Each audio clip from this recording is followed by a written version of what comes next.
বিএনপির চেয়ারম্যান তারেক রহমানের নির্বাচনী প্রচারের শেষ জনসভা ঢাকায় অনুষ্ঠিত হবে। আগামী ৮ ফেব্রুয়ারিকে কেন্দ্র করে এই জনসভাকে নির্বাচনপূর্ব চূড়ান্ত প্রচারণা হিসেবে দেখছে দলটি। আজ বৃহস্পতিবার দুপুরে নয়াপল্টনে আয়োজিত এক সংবাদ সম্মেলনে এ তথ্য জানান বিএনপির জ্যেষ্ঠ যুগ্ম মহাসচিব রুহুল কবির রিজভী। সংবাদ সম্মেলনে রিজভী বলেন, ৮ ফেব্রুয়ারি দলের কেন্দ্রীয় কার্যালয়ের সামনে এই জনসভা অনুষ্ঠিত হওয়ার কথা রয়েছে এবং এতে প্রধান অতিথি হিসেবে উপস্থিত থাকবেন দলের চেয়ারম্যান তারেক রহমান।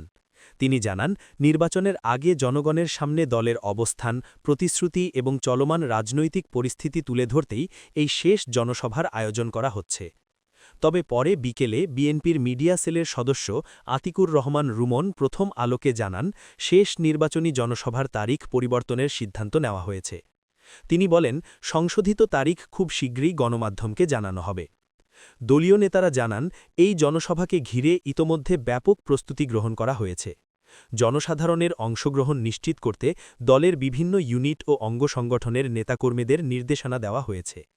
মাঠ পর্যায়ে প্রস্তুতি কার্যক্রম জোরদার করা হয়েছে বলেও জানানো হয়।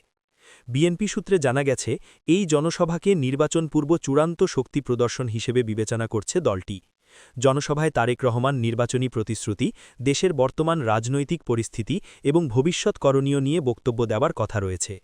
আজকের সংবাদ সম্মেলনে আরও উপস্থিত ছিলেন দলের চেয়ারম্যানের উপদেষ্টা ও নির্বাচন পরিচালনা কমিটির মুখপাত্র মাহাদি আমিন বিএনপির যুগ্ম মহাসচিব হাবিব উন নবী খান সোহেল, ছাত্রদলের সভাপতি রাকিবুল ইসলাম সহ দলের শীর্ষ নেতারা।